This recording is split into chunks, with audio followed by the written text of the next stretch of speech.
wonten negari Ngastina paman. Lelelele. Adat saben iki sing sowan mesti Petruk. Iki kok Bagong sowan negara Ngastina. Inggih.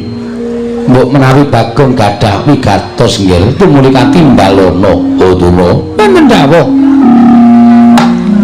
Mugi-mugi menika sanes impen ingkang badhe wababar dados kasunyatan. Dene sonten-sonten Bagong sampun sowan wonten negari Ngastina. Oh, katimbalana menawi wigatosipun Bagong sowan. Miturut praenanipun Bagong menika sajake kaya wong kesusahan, kaya wong keserakat. Tumunten kaparingana nggih, kaparingana sedasa ewu napa gangsal 12.000. Sepados enggal Bagong menika kesah saking Datlaya. Awing atase kene iki nggon papaning para priyagung, papaning para luhur, papaning para nayaka punggawa, wong sing duwe derajat pangkat. Lah kok dika drajikan batur, dika drajikan panakawan. Kakang Tuna pripun? Mbok nek ngendika niku sing penak. Mungkin nek nganti arep mingsak Bagong nek nganti nesu karo sampeyan malah kriwikan dadi grejekan geguyon dadi tangisan. Giri lusi jalma tan kena kinira. Aja sok kulina ngempukke watu ngatoske banyu. Bagong sowan menika durung karuan jejaluk. Kok malah sampeyan ngarani sing ora-ora. Paman Haryo, wonten timbalan gendol anggur wiwit. Kula badhe ndangu sowanipun Bagong. Panakawan Bagong. Badararja sak pratamu Bagong ana ing negara Ngastina. Panakawan Bagong. Menamet pasang Kalimantabe dinebena ing ladune demawaing tawang-tawang linepatna ing tulak manuk podang. Kepareng kula ngaturaken sembah mambeti kula njenengan. Ya Bagong tak tumpuh pangestu Tampanana. Lha pundi nggo jimat paripe dayanana ing kasantosan paneming-neming rambut Duryudana kula cancang pucaking remi. Dumawaing wijang rumketing gonggong. Alhamdulillah. Kula cancang pucaking weni. Weni dudu remi lho, dudu. Weni. Dumawaing wijang rumketing Werdaya. Ora gonggong, ora. Rumketing Werdaya ndadosaken cahya nur cahya daging rakayuanan. Siwun ya Bagong. Prayugatna nggon ngadhep sampun mboten kirang bakang nggih ngabiyen sami kula njenengan. Panakawan Bagong Padararja sak pratamu. Pathak patih. Pathak ki sirah nding. Patih Harya Sengkuni wilujeng bekti kula kunjung ngene kene patih. Iya Bagong pangestu Tampanana. Kula pundi kejimat paripe ndayan ning kasantosan. Bagong Padararja sak pratamu. Remban, piye Bagong? Niki kula mengelek-elek. Kula mengemutke karo sampeyan. Aja sok kulina ngilani karo dadane wong liya, aja sok kulina ngias karo wong liya. Arep Bagong niki pasuryane ra iku ketok memelas. Ning sapa sing ngerti nek Bagong niku pancen kere? Ning arep kula niku macak kere kaya ngoten. Kula niku wong desa. Wong desa niku nek sugih ora ketara. Pancen sandangane pating sleber. Sleber iki apa? Pating slawi ora karo-karuan. Nek lunga meh nganggo caping, ning lemahku nek meh nggo guru ki ndiasmu iso. Ndelora. Senengane ya wis nembe dhisik kok. Wong Bagong iki wong glelenge ora jamak kok dimbe. Sokalima didol didu karo lemahe Bagong nek nganti nggon aku kalah karo Sokalima. Sokalima iki sampean ora tuku, kae ora ana sertifikate mergo kae bumi perdikan. Paringane Sinuwun Ngastina. Kowe nek ora dikai Sokalima, kowe iki ya kere, Dur. Semangkean. Apa kowe ora sadar? Apa dikira aku ora ngerti ceritamu? Kowe iki diangkat dadi gurune Kurawa Pandhawa mergo kowe pamer kabisan. Njupuk Gendhaga Isi Lengatala nganggo suket dom-doman terus didadekke gurune Kurawa karo Pandhawa. Ning biyen kowe dek jaman Satama isih enom, isih bocah, kowe turut prapatan ngemis mung goleke sego sepincuk Satama. Kapok ora. Seneng arep nembe karo wong pengalaman. Nyepelekke, aku rene iki ora ngemis. Aku rene iki ora njejaluk. Ning aku ana wigati. Karo anak Prabu kan. Sinon Prabu Duryudana. Oh iya Bagong, aku njaluk ngapura ya Bagong. Agene ra urung debat piye? Lho. Kok nantang karo aku rumangsane nyepelekake. Oh iya njaluk ngapura sing wis ya wis. Sing ora dibuang sing becik digoleki aku njaluk ngapura. Aku ora sengaja yen tok aku ngece karo kowe. Cethuke nang kuping. Untung aku iki wis ngrumangsani tuwa. Aku wis semok kaya enom biyen. Umpama aku jiwaku ijik enom kok tak ajiar nang kene. Iya njaluk ngapura. Wis ya wis. Ora sok ngembe aja mengkale kula. Karo sapa wae iki aja rumangsa sampean duwe derajat, duwe pangkat, aja sampean duwe derajat sing dhuwur, duwe pangkat sing dhuwur, anggere karo wong tok ndak sirahe. Tok sepelekke aja kaya ngono, Mbah. Ora ndek kanca nek carane ngono kuwi. Arep cantrikmu akeh, arep sing do suwita siswamu akeh, nek sifatmu kaya ngono kuwi. Cantrikmu lek tresna ya mung mergo kowe duwe ilmu. Nek kon tresna karo awakmu blas ora ana sing tresna. Paham? Iya. Selatak sisa. Bagong sing sabar. Ye, ngapunten lali. Ratu kok dipiye? Ya ngapunten panjenengan ya ora supaya lagu-lagian kula to. Iya. Lha niku sok sembrono. Iya, Bagong. Bagong padha raja sapraptamu. Sinuwun Prabu Basukarna.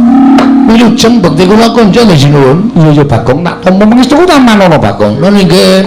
Oh, kuwi sing ratu ngawangga didaya sekti kalintang persasat kondange menungsa setengah dewa kadidayane kowe karo aku. Bagong, udah aja sapratamu. Ngoten mendoro kan wilujeng ya. Regane Bagong. Aku kowe kok mangkai 10.000. Kok tak andani ya, Dur? 10.000 ki nang omahku ora ana ajine. Kowe ngerti nek aku dong tengok nang ngarepan. Wong mantuk karo aku 10.000. Nang mantuk tok ngono, aku mantuk langsung tak bandem 10.000. Dadi kowe aja ngecek karo aku. Nek ngundang Mas Bagong 15. Nek liwat karo muni kanjenge 150.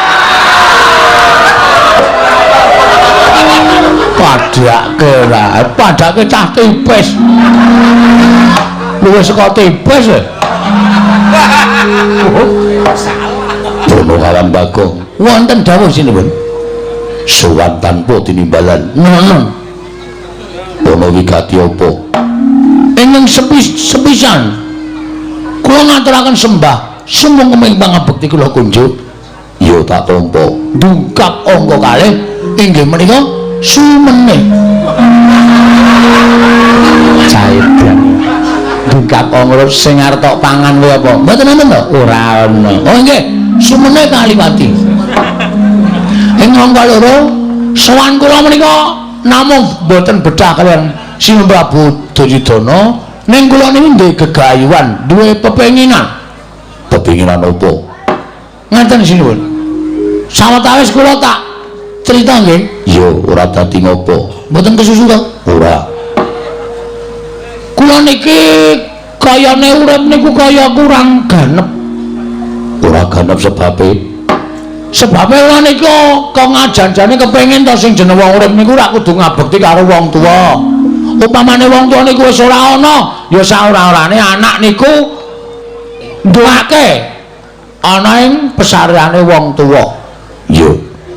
Ning kula niki ora iso berbuat seperti ngono. Kula ora iso kaya ngoten niku mergo kula niku mboten dong. Bapak kula niku asline sapa? Terus kula niku Nuwun sewu nek bapak kula niku isih niku daleme teng pundi nek pun mboten wonten sareane teng pundi kula ajeng ndongake bapak. Kenapa kowe goleki bapakmu teko mapan negara Ngastina? Niki wonten sing ngaja-ajahi kula. Sing ngaja-ajahi kuwi sapa? Pria bertopeng hitam. Tegese piye? Tegese urung iso tak aturke inisiale sapa? Masih dalam rahasia. Didhawuhi supaya ngopo? Didhawuhi supaya kula niku nyuwun priksa karo pendhita kondang monyor-monyor. Kalau kengrat pendhita sing pancen wis anjayeng bawana inggih menika Begawan Durna. Mila kula nyuwun mampun nggih sinuwun. Sowan kula nika mboten kan betah kaliyan panjenengan, kula betah nyuwun ngambil Durna sekedhap kemawon. Bakal mbok apa? Durna ajeng kula takoni bapak kula niku sapa? Nek Durna ora iso wangsulan, Durna kula men minggat saka negara Ngastina. Cocok aku ketoke. Wis nek ora ngono ndak tuman wae. Pendhita kok omongane kok marayati panas. Dipun paringaken nggih mawon nggih. Nggih. Ngaten Bawaduna kedah sampun jagung lan pun bagong. Menika langkung prayogi Bawaduna Banduna. Bawaduna. Kula wonten mawon nggih. Bagong sowan betah kaliyan panjenengan. Loh. Betah kaliyan kula? Inggih. Wigatosipun. Monggo dipun mbak piyambak. Kula caosi kamardikan Bapak Prembanduna. Turnaina panalingane majaring ratri pinenggak jangganira kapisanan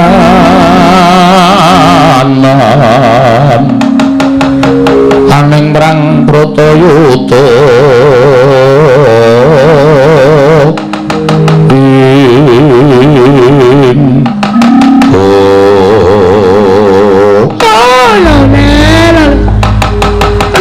Kembal manya-manya joneng dungkul wana dadi asas dadi wana Bagong.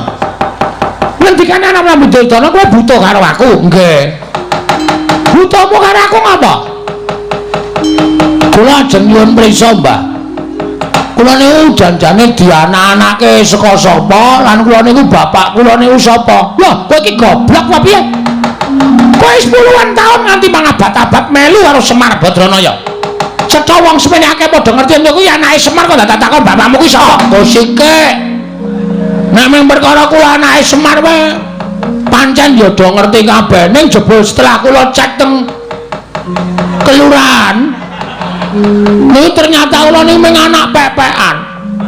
Kula niku mung anak angkat. Kula niku jebul ngendi? Idopsa. Adopsi karo Semar. Lah asline kula pengen goleki karo bapak. Bapak kula sapa? Nek pendhita-pendhita ngendi pertapane? Nek ratu, alhamdulillah aku anak ratu. Ratu ngendi negarane? Nek satriya, satriya ngendi?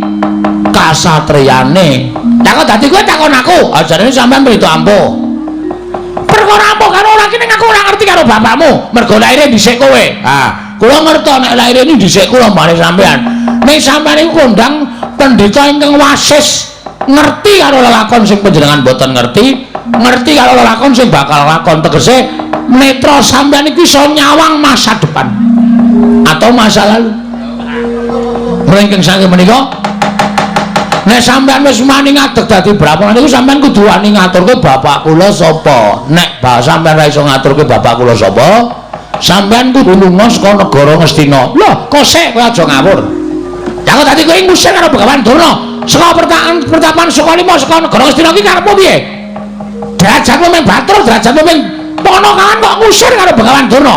Dasarmu apa? Lho, nek kula omongi dasare sampean mesti mengke kalah. Nggih napa mboten? Ayo Kakek, kandha dasarmu apa? Ngastina iki ndak iso apa? Lho, kagungane anak Prabu Duryudana. Ora penemu sampean. Mergo sampean dibayar. Dibayar karo anak Prabu terus iki dibayar karo Sulem Prabu Ngastina. Tumuli sampean ngakoni nek sing duwe Ngastina niku Prabu Duryudana nek janjane ora, Mbah. Ngastina niku nggone Pandhawa.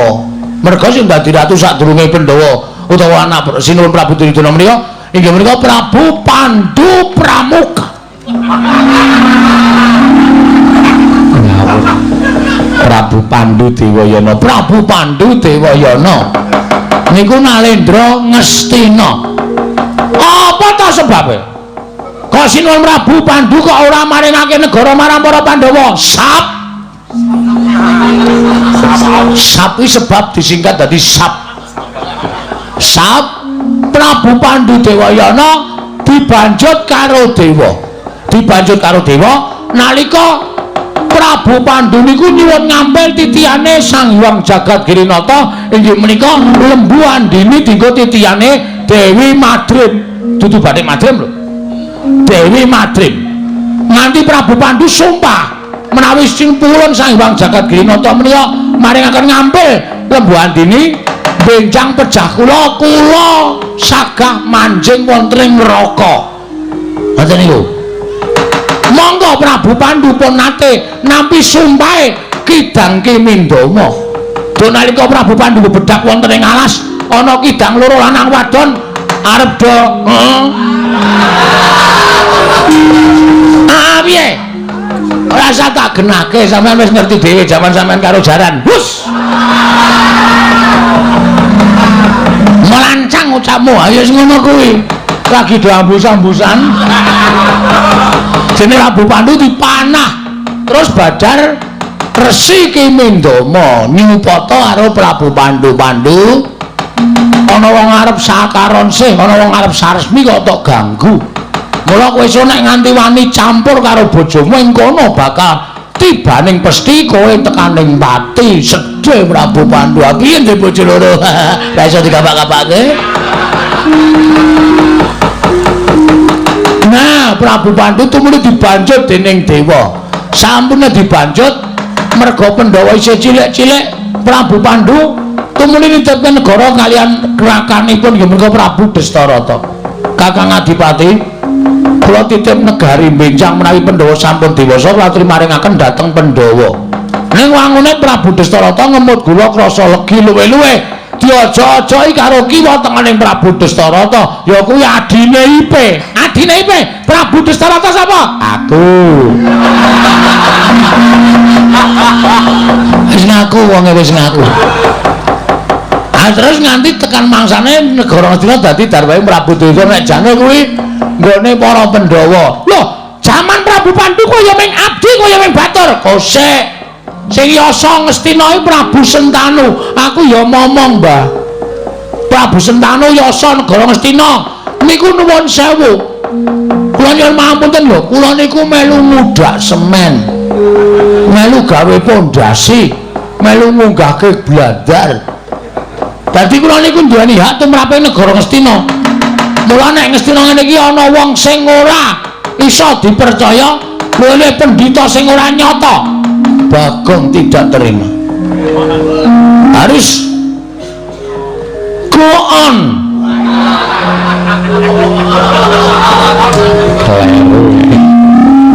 Harus out saka negara Ngastina. Kudu lunga saka negara Ngastina. Aku ora mentok Ngastina dilenggahi pendhita sing ming katon suci, jabane ning jerone lecek kaya telek. Butuh kados pundi sakir. Oh, lole. Apa iki numuse ya, Kang? Numuse apa? Impen mau. Hus. Aja disampur rapet karo impen. Ora ana sampur rapet karo Pasumenan.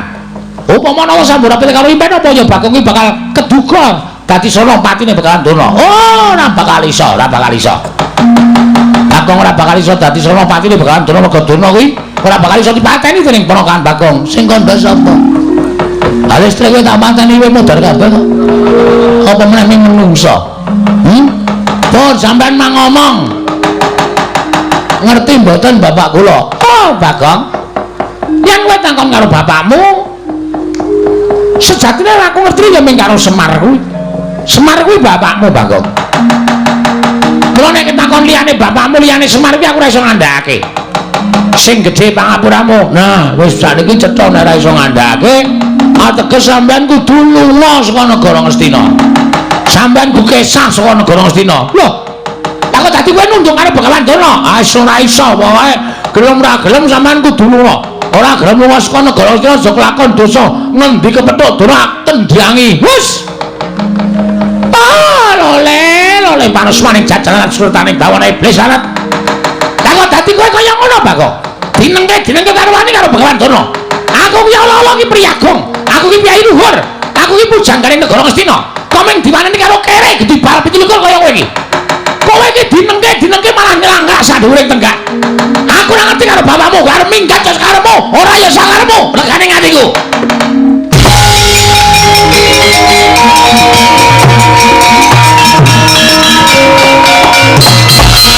Loh, kowe kaya ngadeg. Sing tak wedeni apamu? Nek meng kowe nesu nek aku ora wedi, aja kok kowe. Prabu Duryudana kon nesu. Bagong ora wedi. Sengkune iki apa? Kon nesu sisan. Prabu Karmen, ya. Karna iki kon nesu. Aku ora wedi. Kartomarma Sato sak kancane Kartodendra, Kartopya, Kartoadang. Kabeh kon nesu aku ora wedi. Bagong nek nesu ora diosawa-sawa. Dadi aku wis niat tenan bengi iki. Nek pancen sapa sing tak takoni, bapakku ora dong aku, ora ngomongake Nalendra Brahmana, ora ngomongake Satriya, Senopati, Lurah. Ajar ya. Padak ya apa? Manggil tenan aku. Ngaku ora bapakku sapa? Aku ora ngerti. Wis tenan ora ngerti. Ora ngerti. Tanteni sak rampunging pasewakan tak adhang kowe ning jaba. Bar bali liwat iki. Aku wis cecek nang ngarep gepura negara Ngastina. Durna ketok Jyatasi. Mboten sah lole-lole ditanggung kok. Wong sampeyan iku Bagong teko ya wis ngeras suarane ora penak. Nek kira-kira sampean ora ngerti rak ya ora ngerti tenan, nek ngerti ya mang duduke. Kula mboten ngerti cek pantene mboten ngerti nggih pun. Omong opanane karo Bagong. Oh Bagong, aku ora ngerti tenan ya, Gong, aku ora ngerti tenan. Kowe aja maksa karo aku ya Bagong. Nek liyane kowe sing nesu mbok kena aku wani, nek kowe nesu aku ora matamu wae aku wis gila Bagong. Mata kok gedene kaya ngono kuwi. Kuwi mata apa-apa? Waduh, ke abang kaya ngono kuwi kowe nek nesu mendeli kaya ngono kok matamu kaya ndok ceplokan. Ngono piye kowe? Mripat ku ndok ceplokan. Ora muni tak tambahi brambang tak ajar.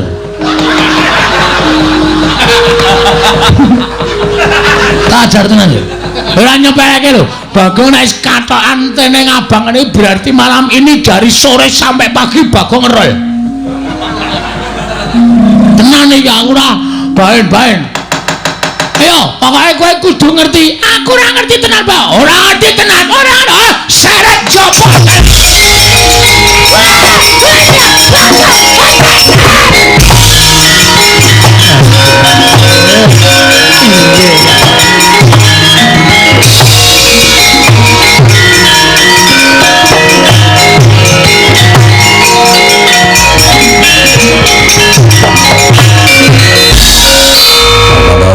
Wonten dawuh nggih. Lah ngaten cetha perlambang nggih kula tampi. Dawa donga badhe nandhang kesisahan krana kula nampi kelami mantar merganing pasumenan. Inggih. Menika lajeng kados pundi? Kula semanggaken dhateng paduka anak Prabu Ngastina mangkebyake para Sata Kurawa. Kon bilani Bapa Durna Bagong dikroyok aja nganti cilik loro gedhe tekaning pati pujangganing negara Ngastina.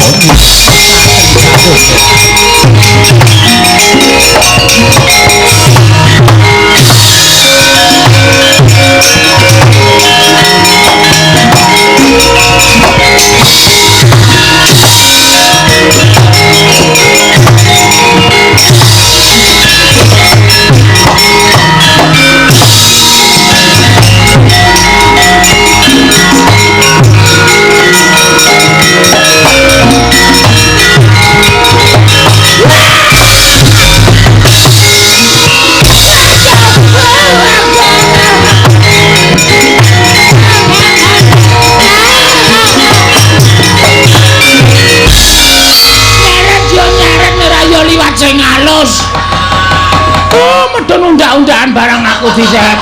Nganti sirahku suarane tok tok tok tok. Apa ora kowe? Nyepeleke. Aku nek wis nesu ora baen-baen. Oh, kowe engko tak kandhake bapakmu yen kowe gawe geger negara Ngastina. Omong. Semar tak pasung ning pawon.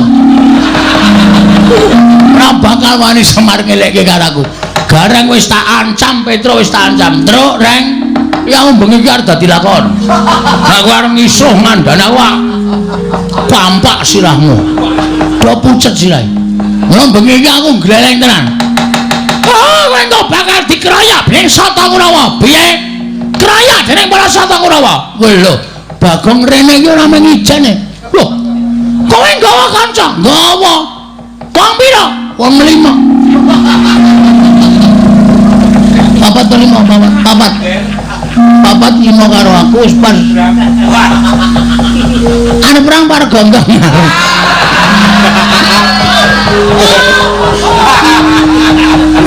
Ora gulane serius sih. Ajar tenan kowe. Kowe engko bakal dikeroyok dening para Sata Kurawa. Ngene, Mbah, kowe iki men kepenak kok. Bagong, kowe iki anake Begawan A misale. Utawa kowe iki anake Prabu B. Apa kowe iki anake Raden C. Ngono ki mengkari omong, mengkari kepenak. Mengkon ngene kok rekoso. Hah? Aku ora ngerti tenan. Aku ora ngerti tenan. Aku ora ngerti tenan, Bagong. Aku aja tak duduk. Aku arep ngelapi keringet. Ora arep ngamplung karo kowe ora. Aja semelang, aja semelang. Aja wedi, aja semelang. Iki mengko Kurawa bakal teko mrene ngroyok karo kowe. Nek kowe ora gelem ngeculke karo aku. Halo sayang. Karo kowe. Ora karo kowe. Jijik aku. Untune ae ngreng ngono.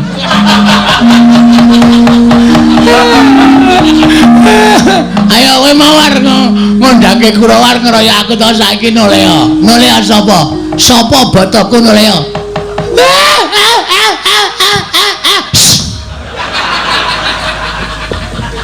Pendhita kok nangis kaya Yamaha 75. Ngak. Ya nek nggawa damen ora kuat kangen.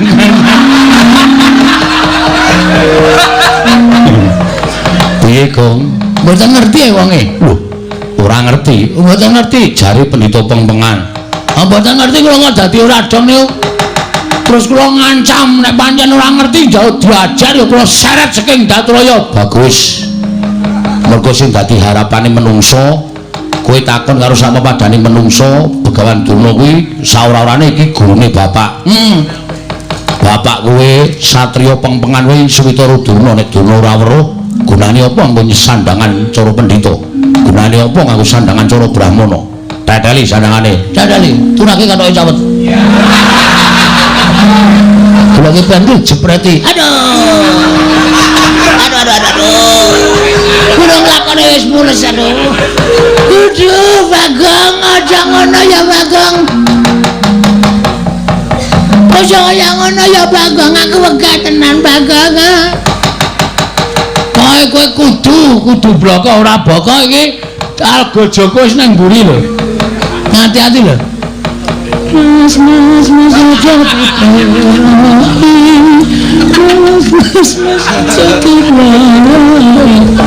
kok kaya ana campur sari to, Den? Tapi ndelok sik ning Durna cekeli. Yo ndelok sik Durna cekeli.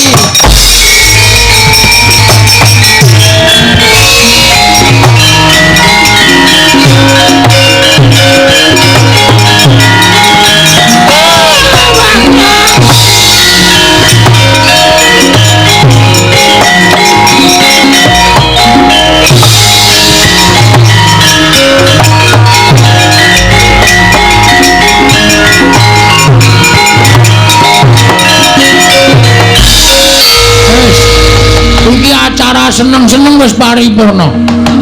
Lagu terakhir ya kuwi Liwung. Kowe saiki ngaku ora wis tak nehi kesempatan tak nggo mikir selama aku ndelok bintang tamu. Iki mau kowe tak kon mikir wedene kowe ora iso menehi keterangan karo aku.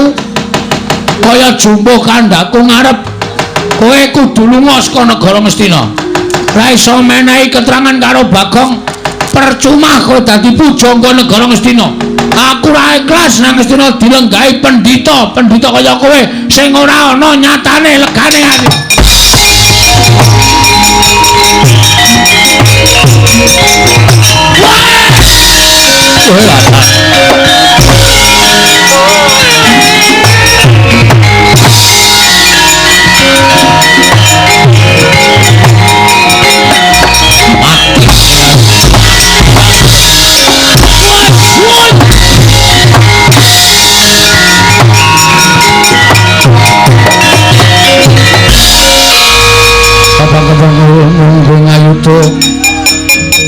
Kebabat bawatnya bentar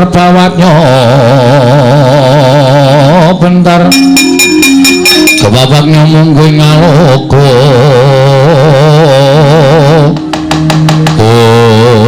menungso ratatanan indah-indah derajatmu kedibal kuming pono kawan wani gawe geger negara Ngastina malah kowe wani nyempalani karo Bapa Prembanduna. Bagong aku sing ora nrimake sawangan Kurawa segelar papan bakal sak biantu karo Bapa Prembanduna. Apa mbareng kira aku wedi ha? Blas ora ana wedine aku.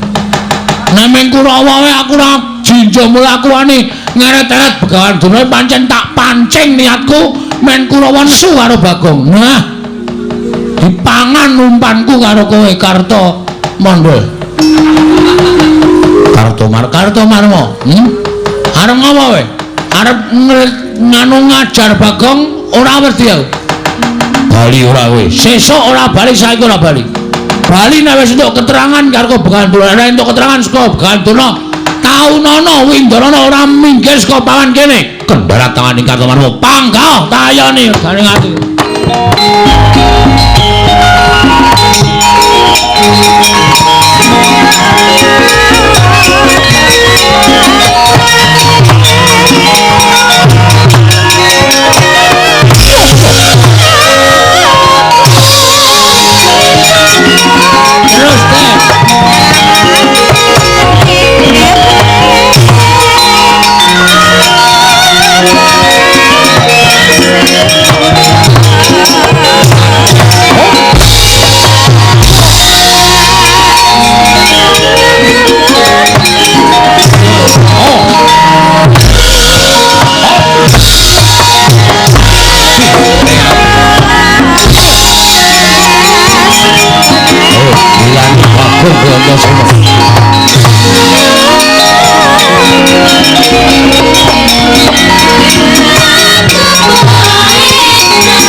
Mulane Bagong gleleng pacai gebele sirai. Dicobani ayo Casena. Oh, Pakde. Panjen aku ngancani karo Bagong. Mergo Bagong ponokawanku kepengin goleki bapakne. Casena. Piye? Mudula. Bagong tekan ya kricung cadak sikile. Kalau kapake bojo cari kricung sikile. Undurno Antasena sik cepet jauh timbano. No. Modal. Ujian. Modal. Iya. Modal we.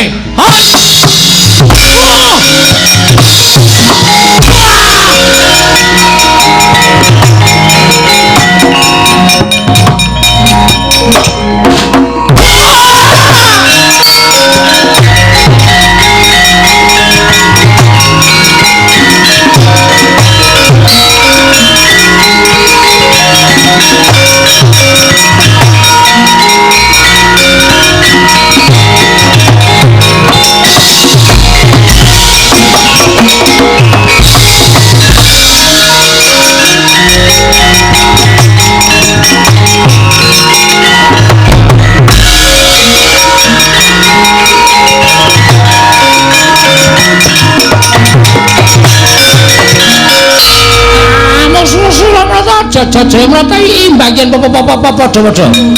Coba Bagong. Kowe aja gawe kisruh. Negara Ngastina ayo bali bapa-bapa Durna ora ngerti sapa bapakmu. Mula kowe aja budhek banyu bening kahanan negara Ngastina.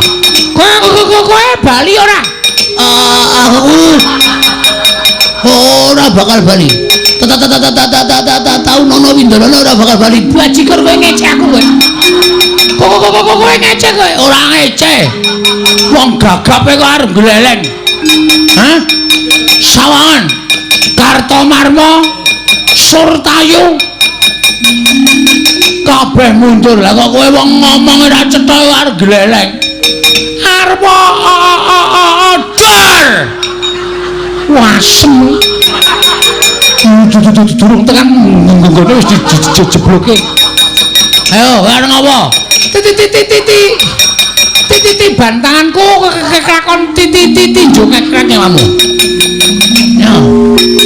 Kowe iso mateni Bagong bumi langit tangkepnya. Gek diantemnya. Dan iki ikhlas lahir batin, ora ikhlas sebab apa-apanya. Tak jajal wong gagap ngomongane piye. Antemane piye, guys? Gak omong guys, gak omong gak ngantem guys. Kok omong kleru-kleru.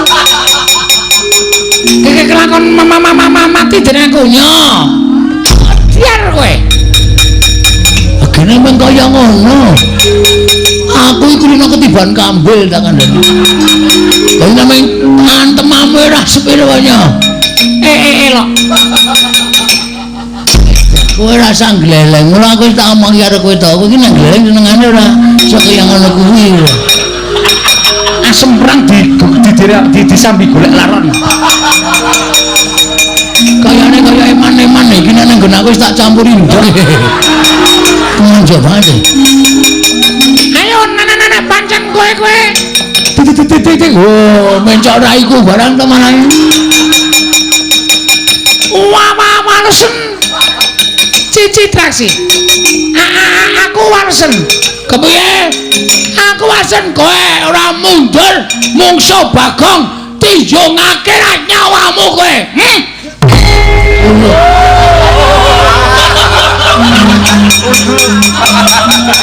Kapokmu kapan? Penabuh iso tak hapusi. Kowe aja sembrono. Ayo, gegek anon mergane tenan saiki tenan yakin. Aku ora ngapusi aku yakin iki. Nek aku dihapusi penawet cilaka aku mati jeneng aku.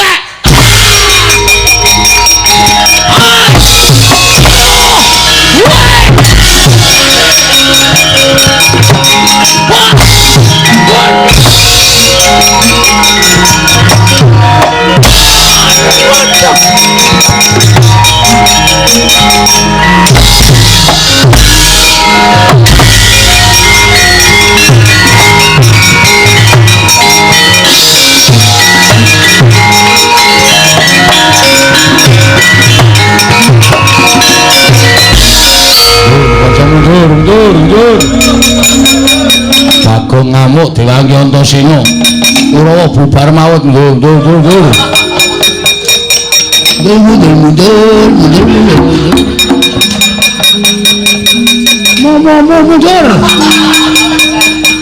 Interaksi barang ya wis perang. Pun man. Ketemu sapa? Ketemu sedulur. Lagi ketemu Bagong. Mungsuh Bagong kok kalah nek cara aku isin. Nah, kula biasa. Ora isin. Isin gone ngendi? Isin iku digo meremilang. Bagong sajake bar meguru anyar. Kuku antem sirahe rapopo man? Suarane mak klotak. Kaya ngantem bathok klopo.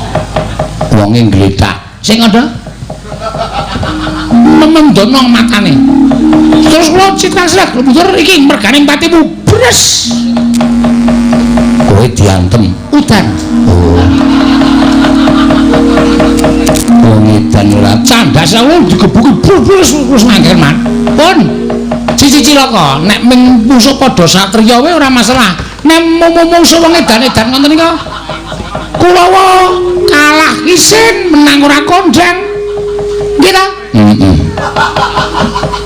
Mula niki sing dadi tok sumbring perkara niku Bapa Penemban Durna. Bapa Durna di Bapa Durna diwenehke kali sapa Sri Bagong mawon terus memengke pripun supaya ana penyelesaian permasalahan. Iya. Neneng tutu nek nganti niki mengke sampeyan tetep nitake para sasata Kurawa nyemelangi mah Bapak Bagong nek ngamuk medeni pun kula semanggaken piyene kancamu piye isih ora Kurawa nek isih kon maju kon methuke Bagong nek Kurawa entek patihe ngene uwek-uwek cangkeme aku kira melu apa-apa aku kira melu peperangan iki wis tanggep melu kowe anggere Kurawa isih ngroyok Bagong titenono aku lek saya mangkel ora kok Kurawa sing tak bondo kabeh ning klebu ratu Ngastina melu tak bondo legane ngatiku lha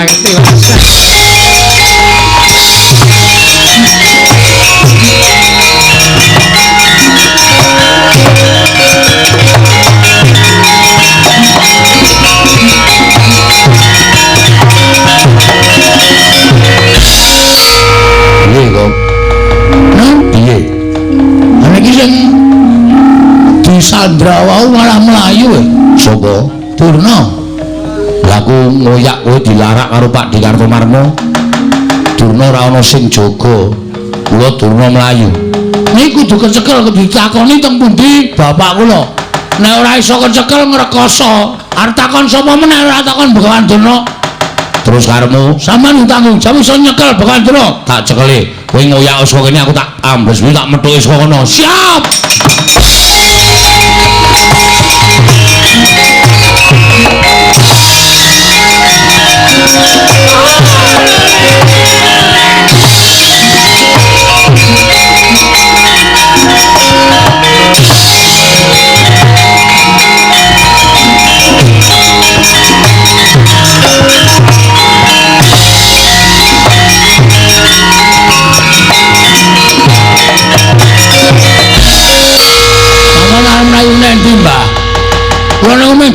arep takon karo sampean, mawangsulan. Nek sampean ora iso wangsulan, sampean kudu lunga saka negara Ngastina. Wis niku mawon titik. Syarate ming niku mawon. Ora werna-werna.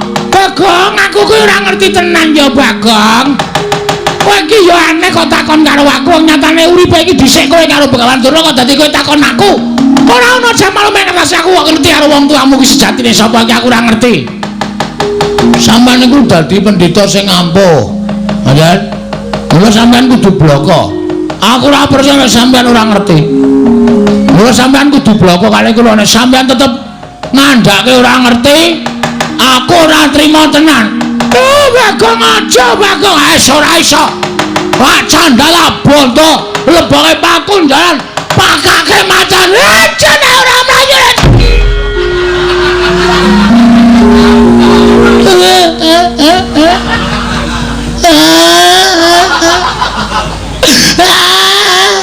Napa, Mbah? Bagong, aku minta maaf. Aku njaluk ngapura. Aku ora iso ngandhake bapakmu, Bagong. Aku aja to pilara ya.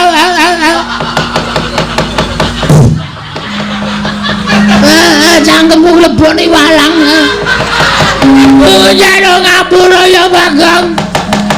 Piye, Gong? Kok niki sing kudu menghakimi aku? Asli aku wis. Aku mangkel nek carane ngene iki. Saman bloko mboten. Aku ki ora ngerti. Aku ki ora ngerti tenan, Bagong. Wis, nek ora ngerti, diteno. Tendangi siramu. Sik, Gong, sik, aja ngawur.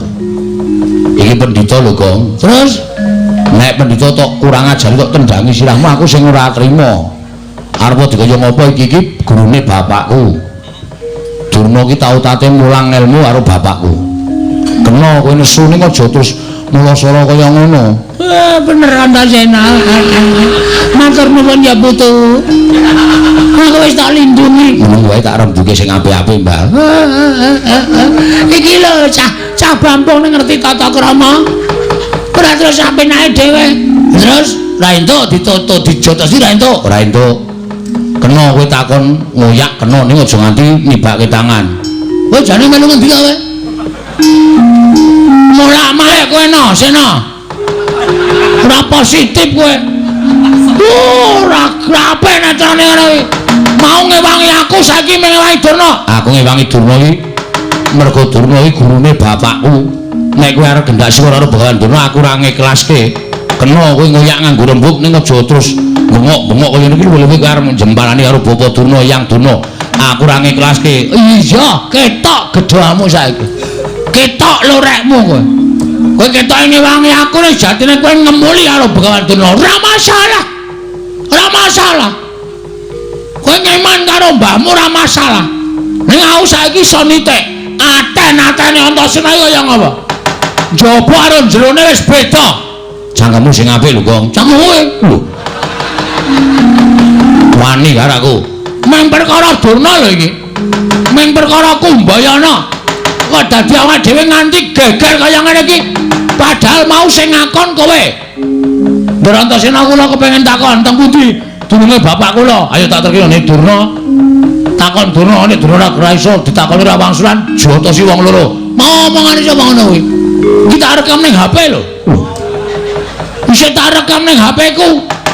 Aku saiki kowe nutupi karo Begawan Durna. Wes aku nek kowe jotosi Durna aku ora entuk. Aku kan nekat. Nek kowe nekat, saiki wis beda perkarane. Beda perkarane? Ora aku ngewangi kowe, aku ngewangi Begawan Durna. Motar kowe. Arep ngapa kowe? Oh, sepelekke ora. Arep kaya ngene iki akeh wong belani, akeh wong tresna. Mula saiki kowe arep ngapa? Kowe arep bonto arep Begawan Durna. Kowe arep ngrincung sikile Begawan Durna. Ayo, bandaran aku. Konangan putuku Antasena lebur tumpur tanpa dadi. Weh gleleng iki saiki. Wah, suarane terus kaya nyewa sound system ya. Bengok-bengok sak penake dhewe. Apa dikira aku wedi, Mbah?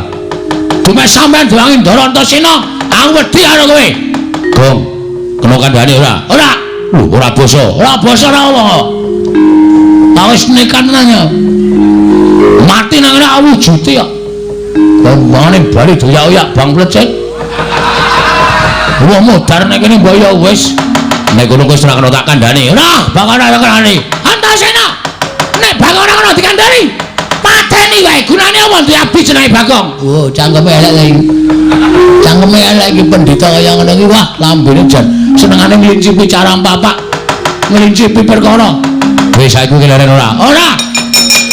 Ning aja ngantemi Begawan Duna, tetep tak jotosi. Nek kan jotosi Begawan Duna, mungsuhe aku. Aku ora wedi karo sapa-sapa. Nek wis kaya ngene iki aku wis nekat tenan. Nek ngono kuwi wani tenan karo Antasena. Sing tak wedeni apamu? Iki mergane. Ayo, panggal tayone gawe ngati.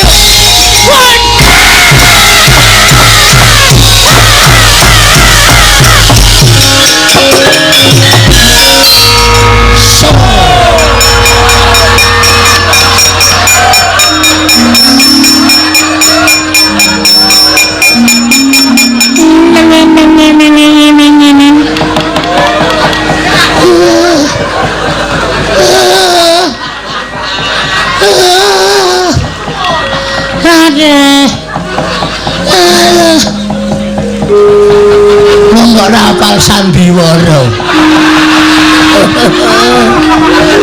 Modar wae. Tonjo nganti mlengkung.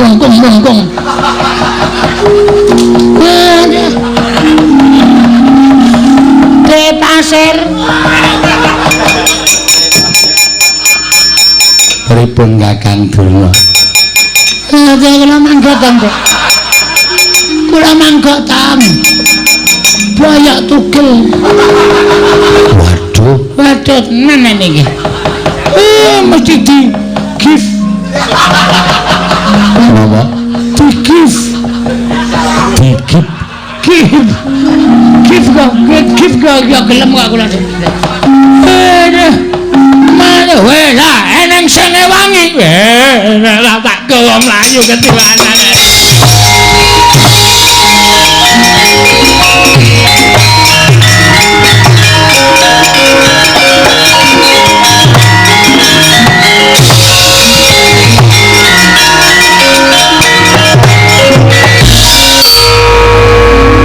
Kok ngerti sandiwaraku, Gong? Lho, pemain ketoprak.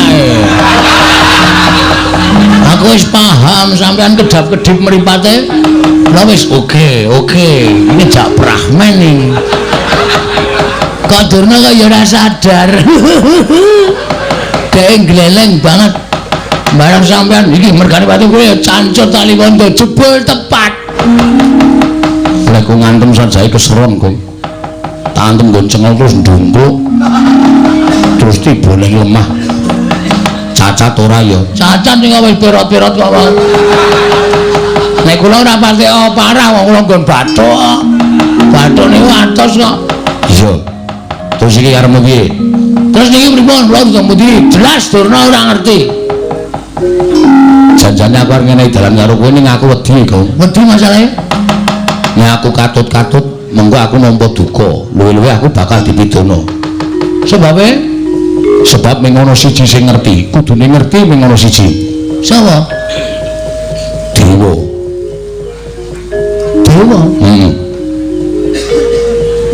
apane ning kayangan kowe munggah ning kayangan Suralaya lho apa sing kreta lho nek jurusan Surabaya ki ndak mau jam 6 Suralaya basa. Wah, Suralaya to? Rumahku Surabaya. Suralaya. Terus matur Bathara Guru, bapakmu sapa? Nek Bathara Guru ora ngerti, tak bubarke murite. Murite sapa? Murite Bathara Guru. Bathara Guru iki kudu guru sekolahanku kudu ning Bathara Guru. Oh, lho tak ketemu. Tangane papat. Nek kosokan suwe kuwi. Kok suwe? Keleke papat e. Ndok sung kelek loro wis suwene ra jama-jama keleke papat. Iki kayangan ngono takon, Bu Kulun, wonten prisa bapak kula sinten? Nek Bathara Guru ngerti, amuk. Kok seneng banget nek ngajani aku elek. Arep ngopo nek ora ngerti arep ngopo? Nek aku modar seneng. Iki mung titahe. Dewa kuwi wong sing nguasani kayangane. Ditau wae aku nek nyawang karo kowe iki titah sing kena lara lubeting pati. Maksudnya iso lara ning ora iso tekaning pati. Wah, malah rekoso lho kuwi. Kalau umpama lara nganti lara banget aduh mongko ora mudar-mudar malah kesiksa lho. Kok kata-kata kuwi dilangi wae. Ora kena lara, ora kena pati, malah penak. Kowe titah sing ora kena lara, ora kena pati. Nah, munggah ning kayangan. Ora ana sing iso ngalahke kowe. Yakin aku sumpah. Nek nganti kula kalah cemplungke kawas candra di muka, tak susul. Wah, menblek iki menan. Ini men kata-kata kosong ini menan. Ini carane majalah min pawarta sanes kasunyatan iki. Enggak aku nyusul nek kira-kira kowe sing menang aku tak ning donya wae iku ndak dikira aku sing jojo karo kowe. Ngoten nggih? Iya. Oke, ora masalah. Terus kayangan niku liwat mabur. Wah niku tikete larang. Mabur piye carane kuwi anake Semar. Nek nganti iso mabur percuma. Ala dene kuwi anake Semar, anak angkate Semar, anu wae karo bapakmu sing tenanan ning mabur kok ora iso. Oke. Mantan Den. Wadake. Arep apa kowe? Matek aji. Tekan kayangan. Muga-muga ora temangsang. Mabur kok temangsang. Ora nggo kendali nek mabur.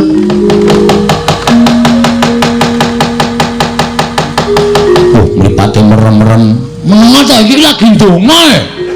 Mah dilokke ora wis. Cilipit kula batu kejepit jiwalang kaji koko belu dendong cilipit kula batu kejepit jiwalang kaji koko belu dendong cilipit kula batu kejepit jiwalang kaji koko belu dendong cilipit kula batu kejepit jiwalang kaji koko belu dendong cilipit kula batu kejepit jiwalang kaji koko belu dendong. Isroh ta? Wis munggah. Ngalemu nganggo aji-aji kaya ngono kuwi tekan kayangan sesuk malam Minggu. Bus ngono. Ora duwe. Madurana. Iya kok. Tak suruh sing gawe jagat tak tendrang bokomu saka kene. Ojo pati-pati tiba nek ora tiba kayangan. Siap. Wis siap kula. Yo, ngati-ati yo. Ha wis.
Nomo sidang sekarang bangun langgeng Kakang Rado Kakang Resi Kamiko Putro perkencang Marudayang Pak Pong Bu Bolong kali cedi sapa sing gawe punapa iki Kakang Purmaos bingung raos sing manahipun ingkang rayipun Manik Moyo ingkang sekawit kawontenan kayangan katingal ayem tentrem nanging dumadakan wonten hawa panas ingkang sumundul wonten ing ngawiyat Kakang Narada menika saking dayanipun menapa nuwun pamunten Di menika mujudaken satunggiling pandangon menapa panodi dumapipun karo Gusti Pangatal sebab paduka menika dewaning para dewa nalindring para jawata mesti kemawon mboten badhe kekilapan dhateng upamu sing titah nanging sebab menapa dene paduka dadak dangu dhateng karo Gusti Pangatal Adi Pramesti Kakang Rutu menawi ibaratipun kula menika ingkang damel cangkriman Kakang Rutu ingkang kedah batang cangkriman mboten wonten jamaah mampun ngatasipun kula menika ingkang damel cangkriman Kakang Rutu mboten purun nyangkrim nanging kula ingkang batang cangkriman menika namunipun mboten nilok Kakang dalah inggih menawi kula mekaten kula badhe menjatuh saha paduka Adi Pramesti Bathara Guru sejatosipun kayangan menika mboten wonten lemah sangar kayu waing pandhita malih tinggal menawa dene wujuding satriya ingkang seleh kasatriyanipun tuwin ambrahmana menika babar pisan mboten namung mugi antatos ing kawuningal bilih jagat geger niki dipun sababaken namung tingkah lampahipun titah pujangkara ingkang mboten gadhahi derajat tuwin mboten badhahi kaluhuran wonten ngarsa paduka Adi Pramesti Bathara Guru namung titah menika kawula alit nanging nadyan kawula alit kawasa akarya gara-garaning kaiwangan lan mugi antatos ing kawuningal menawi Adi Pramesti Bathara Guru menika mangke mboten limpat mboten pinter anggenipun ngungkap dhateng lampaning jagat tartemtu badhe ngembet utawi dabir malembar wonten ing kaiwangan Suralaya mriki lho Di menika ingkang dados kuwatos sing manahipun Raka Sidi Pangatal Adi Pramesti Bathara Guru rikat lampahing rata tan pantara prateng sukuning argaram kantung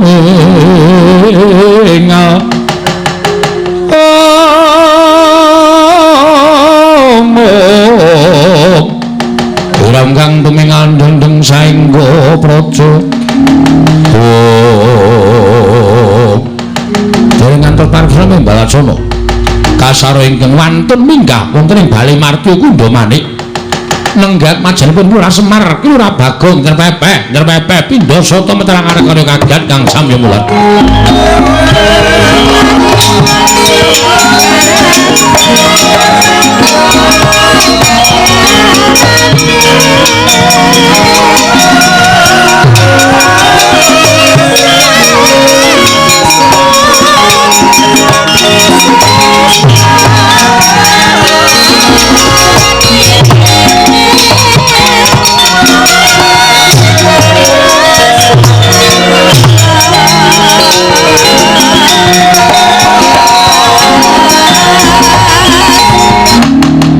Pindha kondang ngajaping tawang susuh angin ngendi nggone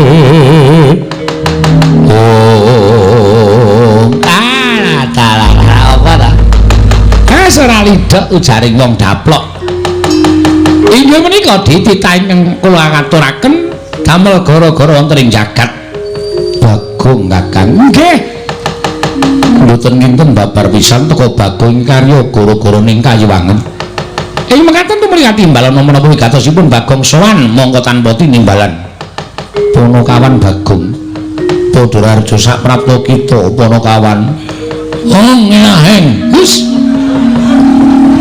lha kita nganggo sebutan dewa iki piye karang lamun mapan wonten ing kayangan kedah saged genepi dhateng tata krama lha ning ora kena titah ora kena nganggo ngilaheng awi kena kebacut ya Pulun ya wis terus-terus awi kena mangastu manana masa sidam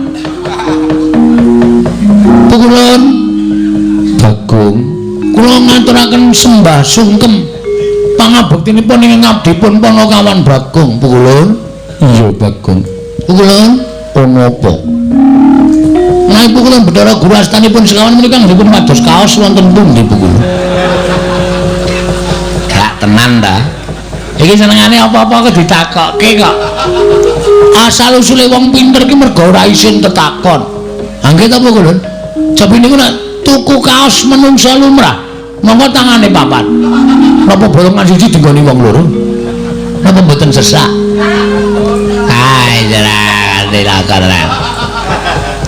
Bagong wonten dawuh Bu Kulun ulun boyanate ngagem kaos ngoten Bu Kulun iya oh nggih kok astanipun ingkang kalih sedakep Bu Kulun napa sampun mati rasa Bagong wonten dawuh ulun ki sang Hyang Jagat Girinata sang Manikmaya ulun ki kami tuwaning kayiwangan kula sampun prisa Bu Kulun Bu Kulun anggenipun nunjuk benjang menapa menika ngedhep teko wonten mriki tuthuk gendulmu lho nggih iki dewa Bu Kulun sinten sampean ulun Bathara Antarada oh sing sok berkencang waduh dayang nek pinggir kali ngoten nika iya ora diyani ndak malah tekan ndi weh lah aku nang kene ketemu dewa-dewa ingkang wonten ing panjenengan ulun Bathara Indra weh bintang televisi lho bintang televisi iki sapa Dono Kasino Indra ora ana ning kari Indra tok. Lah nggih mulane Dono Kasino ora melu sowan mergo ora ana sing ana Indra tok. Bagong wonten dawuh Bekulan, Ulun. Bekulan. Apa wigatine dene kita sowan ning Abiyantara Ulun? Bekulan. Bekulan menika satunggiling jawata yang mboten ngertos rasa blas kasihan. Ora apa meneh iki. Bocah kok apa-apa dirokke to iki. Kena ngopo kita matur kaya mengkono. Pukulan mesakaken sapi kok didak-idak. Kuwi lembu andine titianing Sang Hyang Jagat Girinata, sapi didak-idak. Kula bae pukulan. Ini kula sik ngaritke. Bagong kita aja edan. Bola bae nek bocah ndugal warisan. Nggih pukulan apa wigatine? Sepisan kula ngaturaken sembah pangabekti konjo wonten ngarsa paduka pikulun Sang Hyang Jagat dunia Jagat Giri Pratingkah ninapunten mboten apal Bu Jagat Giri Pratingkah ulun tampa pangestulun tampanana kula pundi engko jemet paripe mugi antos-no engkau napa katentraning manah kula Bu Ulun iya Bagong dene dukap ing ngangka loro Bu Ulun panjenengan menika sesembahanipun para titah wonten ing ingkang gesang wonten ing Madyapada. Sedaya para titah menyembah lan paduka pukul. Mboten wonten ingkang mboten nyembah lan panjenengan. Mula panjenengan menika satunggiling dewa ingkang mangertos dhateng mobah musik ing titah. Pukul. Berarti sampean sok ngertos nek kula dong kalih bojo kula. Boya Bagong. Mbuya bois kok mbuya mbuya iki ora ya ora ngerti kok tak kira nek bois ing ngangkat 3 sejatosipun manah kula menika menangis Bu ati kula menika nangis sebab menapa kula menika mboten nate tepung kalian tiyang sepuh kula Bagong apa wis puasa wonten dawuh kita iki piye kok dadak nangis ati kita wong ditutup-tutupi kita kuwi anake Semar bohong kamu tukang bohong malah nyanyi barang kita kuwi anake Semar dudu Semar ki meng bapak angkat junjung Semar ki bapakku Pupon ngoten dadi asline kula niku anane Bagong urip ana ngalam padang mesti eneng sing anak-anake ra mungkin menungso kok mledhek saka watu ra mungkin kula kok tiba-tiba wonten druk langsung teng rumah bersalin tanpa ana simbok ra mungkin kula niku diciptake saking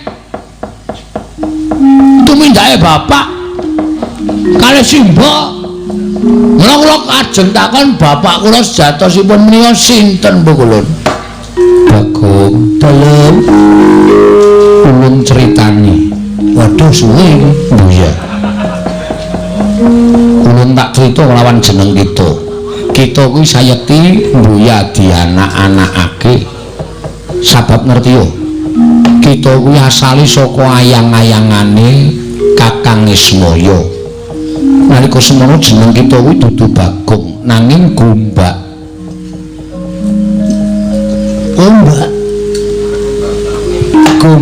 ombak dengkulmu kuwi ra satemene kita kuwi tuwa dhewe tinimbang Petruk karo Garing nanging gandeng kabeh mau pinesti kita tumuli dadi nom sing jiwake Garing karo Petruk ning sejatine kita kuwi asale saka ayang-ayangane Semar mula yen kita golek kelawan wong adoh kita ora bakal ana ngono Bagong ceritane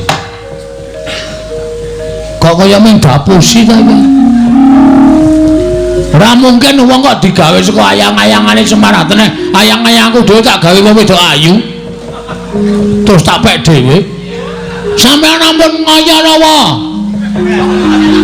ampun ngayara ampun gawe cerita sing ora nyata niki kula wis tekan sirah lho emosi kula bar ngamuk teng Ngastina durna bar tak palu sirahe niki kula munggah teng kayangan wigatine nyuwun priksa kalih sinuwun pukulun Bathara Guru bapak kula sapa kula omong namung wangsulane Bagong kuwi dumadi saka ayang-ayangane Semar kita kuwi ora dianakake lan kita kuwi ora dikandhut ning sawijining wong wadon emangku padake cah cilik emangku kudu ana ora mungkin bapakku ora ana Bagong ya iki aja ngeyeli wong kulon maneh wis mata wis ngendika apa anane kowe meneng wae mbak jengking lho meneng wae sing dadi ratu ning dewa sapa Iwang Kulon Bathara Guru ha wis dapukmu apa ulun kami tuwa nek ora ana gendruan meneng wae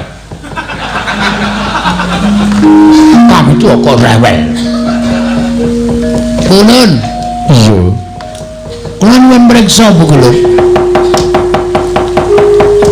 Ulun kedang paniki dawuh sinten bapak kula ulun wis matur apa anane ulun ora percaya ulun sapa ulun iki namung cerita kula dadi ayang-ayang ora percaya yakin sumpah ora percaya kula mah nek ning diwangsuli kaya ngono yen kita ora percaya kita moh kita arep apa tantrimane Bagong ora mung jagat sing kula obrak-abrik kula ora iso nduduke bapak kula sejatine aja takon dosa klimpangke saka sira kancawane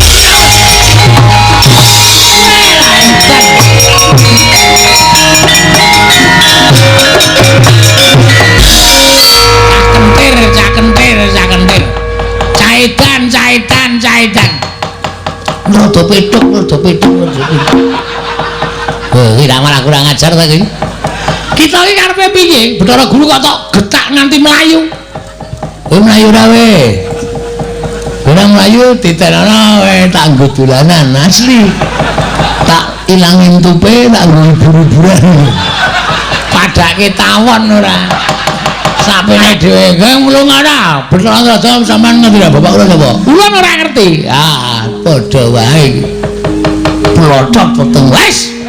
Sapene dhewe ora sampean kami tuaning kayangan ora ngerti bapakku ngapa mbegogok nang kene hah ulang-ulang modar dening aku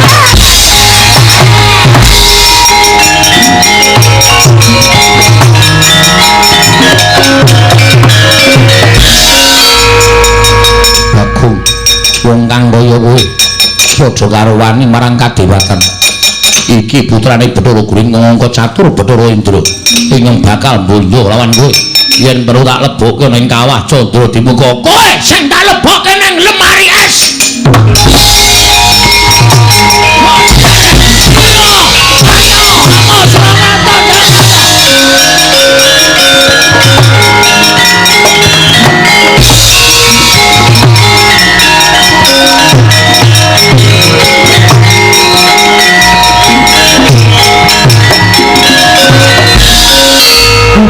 dewa-dewa ngeleng tenan Bagong bengi iki dewae kalah karo aku Bathara Guru tak getak langsung mlayu saka Sela Kandha Waru Binangun.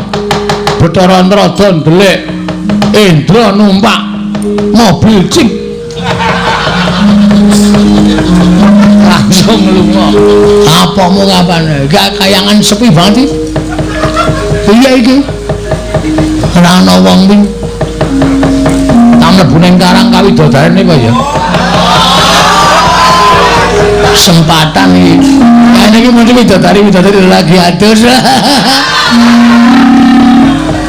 Arep menek wit jambu Dipa Nirmala nengok widodari.